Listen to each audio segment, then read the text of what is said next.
How's it going, guys? Alex here, and welcome back to another Dokkan Battle video, where we're gonna be doing some preparing for Dokkan Battlefield. Are y'all excited for that mode? That's just never coming back, ever.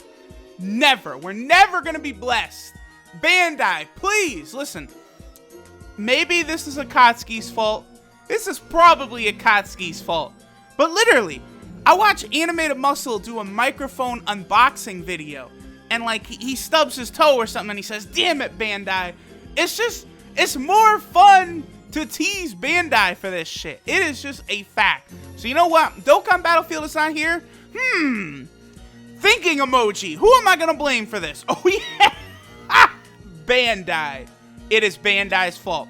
Now, we're gonna go ahead and Dokkan Awaken the Super Saiyan 2 Adult Gohan right here because he is a monster.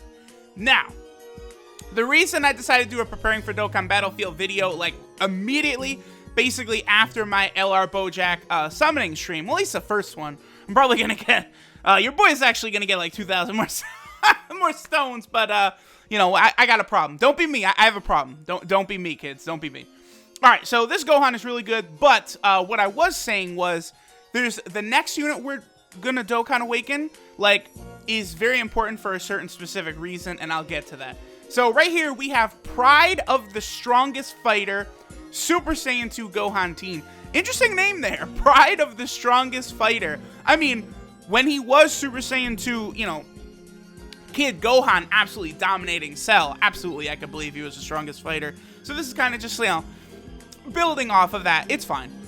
Leader skill is all types key +3 and HP and attack 40%. So nothing really too big there. Super attack is the Super Kamehameha. He greatly raises attack for 1 turn and causes supreme damage to enemy. So this is really interesting because greatly raises attack for 1 turn, that's 50%. So he's giving himself a nice fat buff when he supers. I mean, I would really like to get this guy to SA10. And to be honest, guys, I am considering it because this guy it will be an absolute staple on not only the Mixed-Blooded Saiyan category team, but also on a physical LR Trunks team. As you guys know, my LR Trunks does have multiple dupes in him, so I really could do some interesting things. His passive is Fiery Morale, which is all allies attack and defense 35%, which is just so high. And that's what makes him so good for a Mixed-Blooded Saiyan category team right there. His links are Golden Warrior, Saiyan Warrior Race, Super Saiyan, Z Fighters, Shocking Speed, Kamehameha, and Shattering the Limit. Now, I don't like him not having Prepare for Battle. Honestly, I think they could have given him both. They could have taken off, like, Saiyan Warrior Race right there, and they could have given him Prepare for Battle and Shocking Speed. I mean, this is obviously already an insanely good unit. One of the reasons why I guess they decided to go with Shocking Speed for sure is because they wanted him to be very useful on a Mixed-Blooded Saiyan team. Of course, we know Ultimate Gohan does not have Prepare for Battle, but I guess now even like Super Saiyan 2 Gohan does not have Prepare for Battle. Very, very interesting. Wait, I already said this. Wow, I just completely, you know what? My train of thoughts going all over the place. Golden Warrior, Saiyan Warrior Race, Super Saiyan, Z Fighter, Shocking Speed, Kamehameha, and Shattering the Limit. Last thing, my boy does also have a category here, which I've mentioned several times, the Mixed-Blooded Saiyan category team. This guy, I will be tossing directly on that team. He will make a gigantic boost for my LR Gohan and also my LR Trunks. Okay.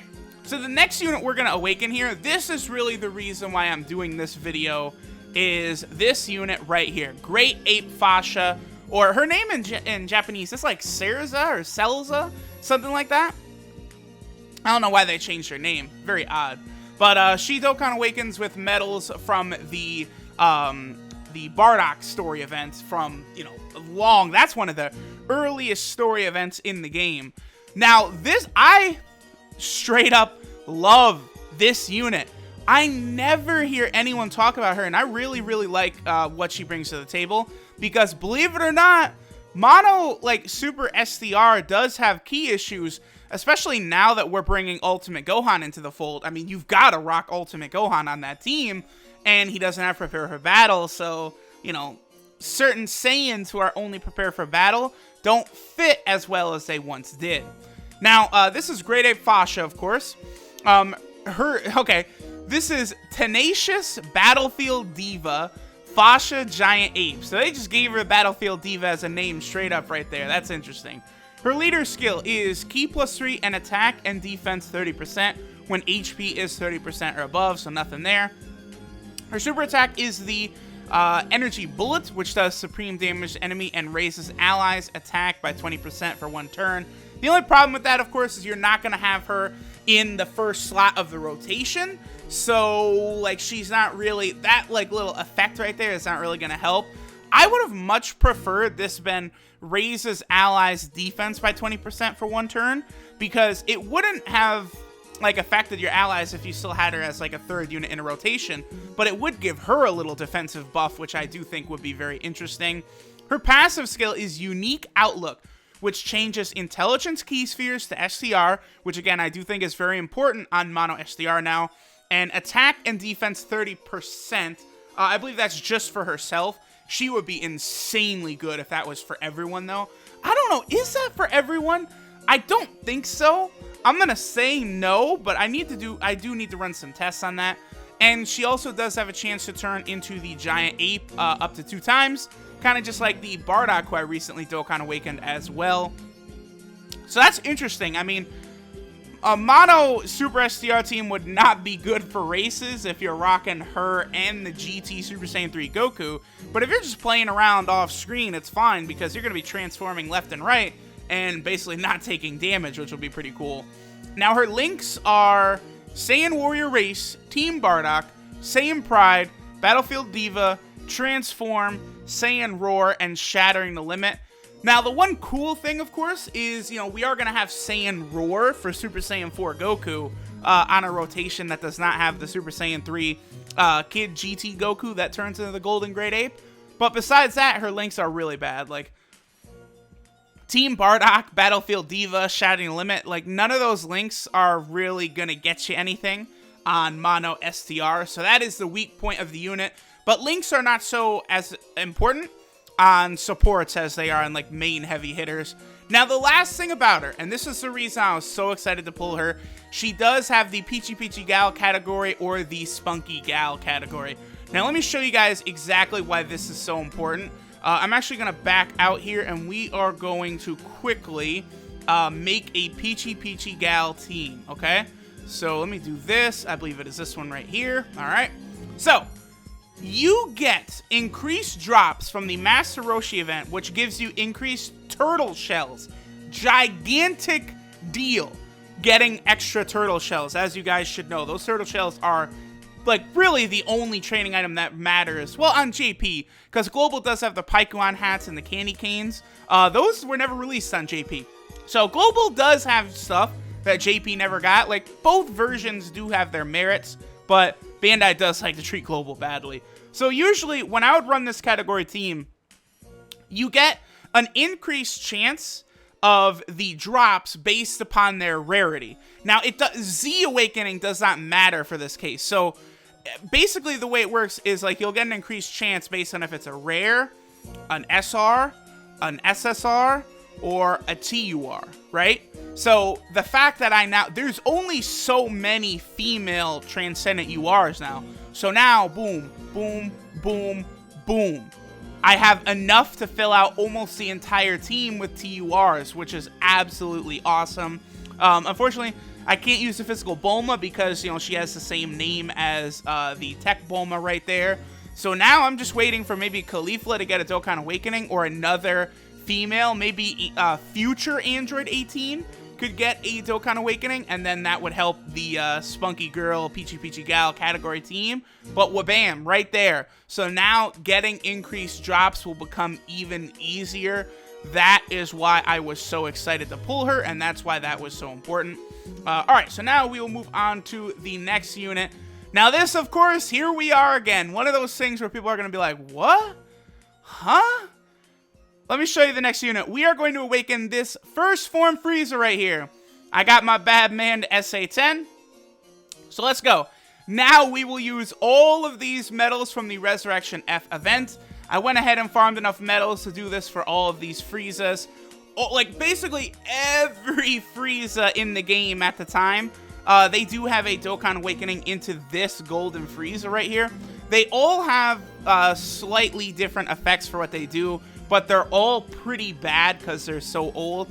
I've explained this before, but the main reason I do this is because now they will be moved from the Dokkan Awakening page to the bottom. I just do want to show this, like, so that Frieza, it would have worked better if I had shown it before, but that Frieza, I think, was the very first unit on this list.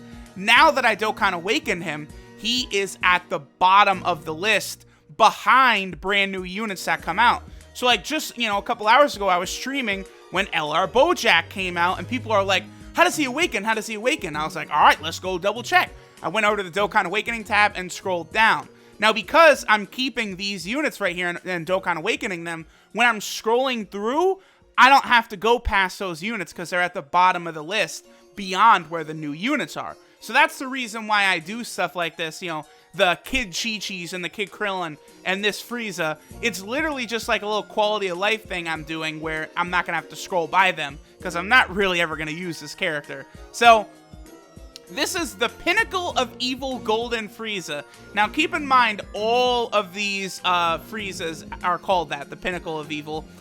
Leader skill is attack 15% for all types.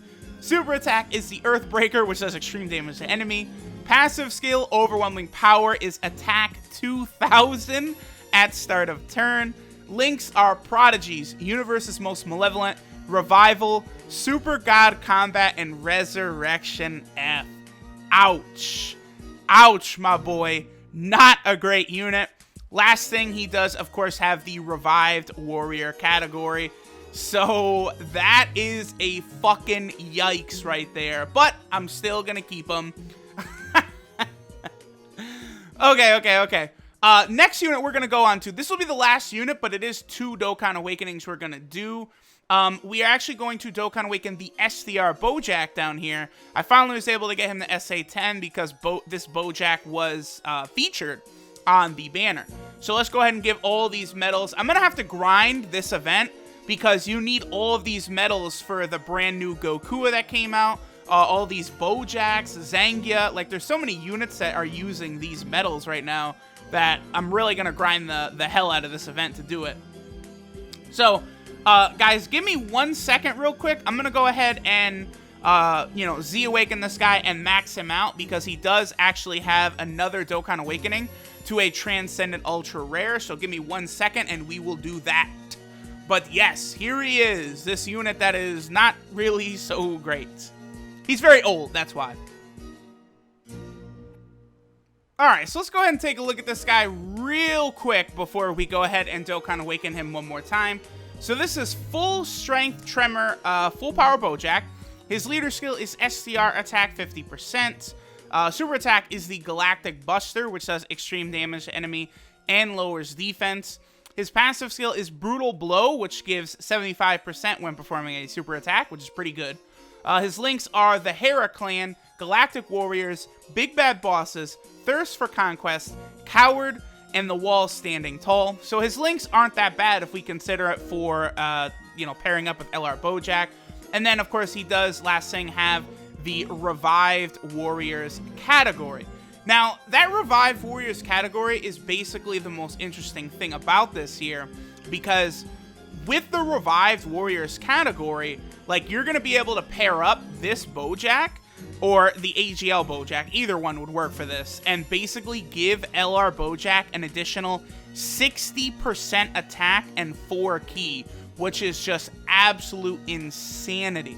So either the SDR Bojack or the AGL Bojack are, like, needed to bring out his full potential on a Revived Warrior category team. Obviously, you can't do that on an Intelligence team, but you can do it on a Revived Warrior category team. So let's go ahead and quickly take a look at what we got here. This is Horrific Super Energy, Full Power Bojack. Leader skill is SDR Ki +2, attack and defense 50%. His super attack is the Galactic Buster, which does extreme damage and greatly lowers defense. So it does suck that he's a TUR with extreme still. That does bring him back a lot. If he just had Supreme, he would be so much better. His passive skill is Sneaky Strike, which does attack 90% when performing a super attack. And his links are the Hera Clan, Galactic Warriors, Big Bad Bosses, Thirst for Conquest, Coward, The Wall Standing Tall, and Shattering the Limit. So basically the same links as before. He does also have, interesting enough, his 12 key multiplier is 133%. Usually they're like, you know, well, not even numbers, but they're divisible of 5, right? Like it'll be 130%, 12 key multiplier, 140%, you know, maybe you'll see 150% for some powerful units, but 133% is an odd number there. And last thing, he does have the Revived Warrior category, just like all of the other BoJack units do. Alright, so that does it. That covers it for this video. We had some powerful units there. Did I switch the team? The little, oh, I did that, didn't I? No, haha, there it is. Alright, so here's all the units we went ahead and awakened today. Actually, some good units who I probably will use. Of course, I'm going to use the AGL BoJack over the SDR one, who's better in every way. But had I not pulled the AGL BoJack, he definitely would have been fantastic for LR BoJack. Regardless, thanks y'all for watching. I'm definitely going to summon at least one more time for this guy. If you're a whale like me, obviously it's a good time to get him. You know, obviously he is a featured unit. His rates are way lower than normal featured units, but he's still, like, this is the best chance you're ever going to have at pulling this LR is on a featured LR banner. So I might go 1,000, perhaps 2,000 more, just to get one copy of him, because after this banner goes away, it will be insanely hard to pull him.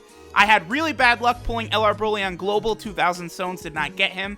But on the LR Trunks banner, 1,850 stones, and I got 3 LR Trunks. So we'll see with another 1,000 stones how my luck is with BoJack. Depending on what happens, I might go even 1,000 more beyond that. Regardless, y'all, thank you for watching. I appreciate it. I love y'all. Mwah, mwah, and bye.